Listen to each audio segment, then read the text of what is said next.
ليه اللغة العربية أصعب لغة في العالم؟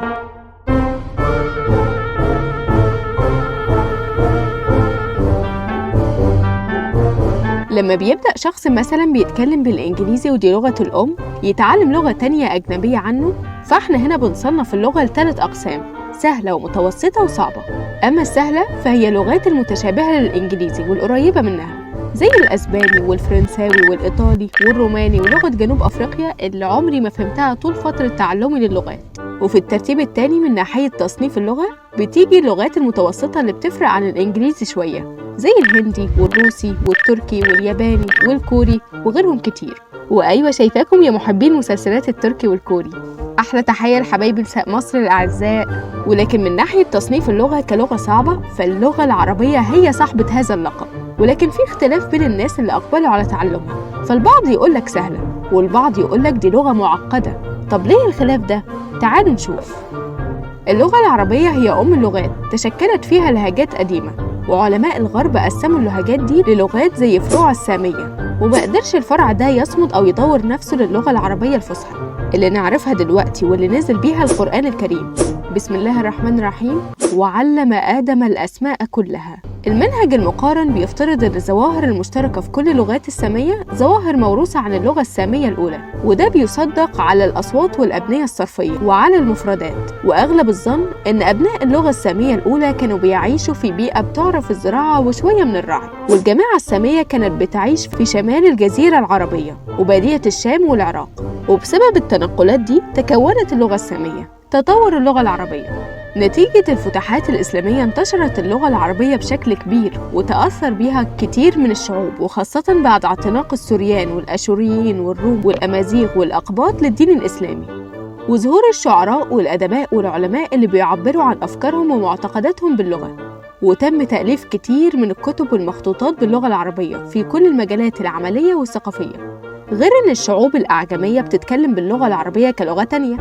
خاصة في الفترة دي كانت اللغة العربية في أوج ظهورها. وهنا نسأل: إيه أهمية اللغة العربية؟ اللغة العربية هي لغة القرآن والصلاة، وأساسية في القيام بالعبادات والشعائر الإسلامية والعربية، وأيضاً لغة شعائرية رئيسية لعدد من الكنائس المسيحية في الوطن العربي.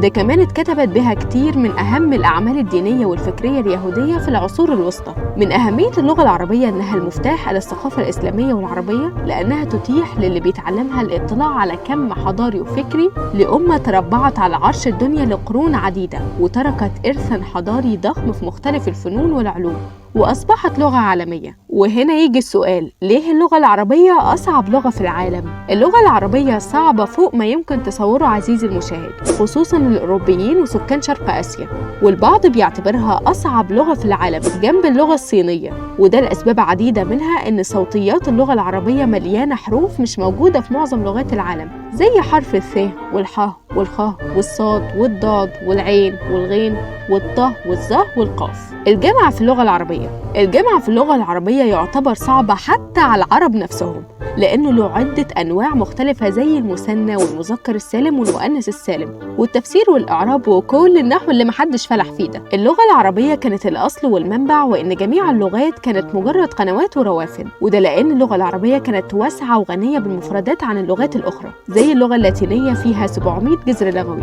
واللغة السكسونية فيها 1000 جذر لغوي، لكن اللغة العربية فيها 16 جذر لغوي، ده غير التفعيل والتركيب والاشتقاق. نيجي بقى لأبرز المعلومات عن لغة الضاد. يبلغ عدد الكلمات في اللغة العربية حوالي 12,302,912 كلمة بلا تكرار، بينما اللغة الإنجليزية حوالي 600,000 كلمة. والمؤشر اللغوي بيؤكد على ثراء اللغة العربية مقارنة بغيرها من اللغات، وتعد اللغة العربية هي 5 أكبر لغة انتشاراً بالعالم، ويتحدث بها أكثر من 422 مليون نسمة كلغة أساسية و130 مليون نسمة كلغة تانية. واللغة العربية هي لغة رسمية ل 25 دولة في العالم. أيضاً تعتبر أحد اللغات الرسمية ال6 في منظمة الأمم المتحدة، وأيضاً بها حرف لا يوجد في أي لغة تانية في العالم، ألا وهو حرف الضاد، ولذلك تسمى اللغة العربية بلغة الضاد. وإلى هنا أعزائي المشاهدين نكون وصلنا لنهاية الحلقة. ما تنسوش تعملوا لايك وشير وسبسكرايب وتفعلوا زر الجرس عشان تستفيدوا ويوصلكم كل جديد. مستنيين آرائكم في الكومنتس.